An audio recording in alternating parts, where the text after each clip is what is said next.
ঢাকা ২ আসনের সাবেক সংসদ সদস্য অ্যাডভোকেট কামরুল ইসলাম। উনি গত ১৭ই নভেম্বর উনি অ্যারেস্ট হয় বৈষম্য বিরোধী মামলায়। এরপরে আজকে ২৫ মে ২০২৫-এ আজকে ওনার দুদকের একটা মামলা ছিল। দুদকের মামলা ২৫/১২/২০২৪।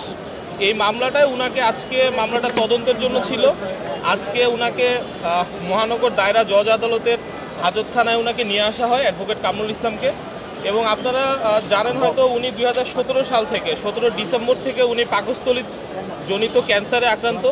উনি শারীরিকভাবে বেশ অসুস্থ। উনি যেহেতু গত নভেম্বর থেকে জেল হাজতে আটক আছে, উনি বেশ অসুস্থ এবং উনার ডে বাই ডে উনার ওজন কমে যাচ্ছে, ওজন হ্রাস পাচ্ছে এবং উনি পাকস্থলী জনিত বেশ অসুস্থ।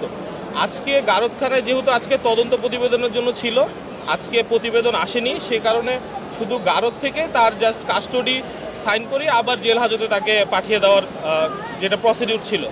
তো উনি অসুস্থ থাকায় জেল হাজতের টয়লেটে উনি টয়লেট ব্যবহার করতে যায়। সেখানে উনি পড়ে গিয়ে মাথায় গুরুতর আঘাত পায় এবং পরবর্তীতে আজকে যারা এখানে ডিসি প্রসিকিউশন সহ যারা কোর্ট পুলিশ এদের সার্বিক সহযোগিতায় উনাকে প্রাথমিক একটা ট্রিটমেন্ট দেওয়া হয়। এরপরে উনাকে জেলখানায় কারা হাসপাতালে প্রেরণ করে।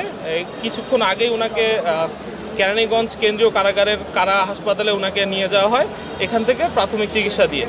আর উনি অনেক খোঁড়ায় হেঁটে গিয়েছে গাড়ি পর্যন্ত। উনি বেশ অসুস্থ এবং উনি পাকস্থলীজনিত ক্যান্সারে আক্রান্ত। ওনাকে আজকে আনা হয়েছে দুদক সমন্বিত ঢাকা যেটা জেলা কার্যালয় সজেকা ঢাকা ১ ২৫/১২/২০২৪ এই মামলায় আজকে উনাকে আজকে ধার্য তারিখ ছিল, এই কারণে উনাকে আনা হয়। উনার মাথার পিছন সাইডে উনি আঘাত পেয়েছে, কিছুটা ব্লিডিং হয়েছে। উনার যেটা কাপড় ছিল পরিহিত কাপড় সেটা রক্তে ভিজে গিয়েছিল। উনি পরে ভিতরে উনার প্রাথমিক চিকিৎসা দিয়ে ব্যান্ডেজ করা হয়েছে মাথায় এবং পরবর্তীতে উনাকে না সেন্সলেস হয়নি, উনি স্বাভাবিকভাবে ছিলেন, তবে উনি অসুস্থ।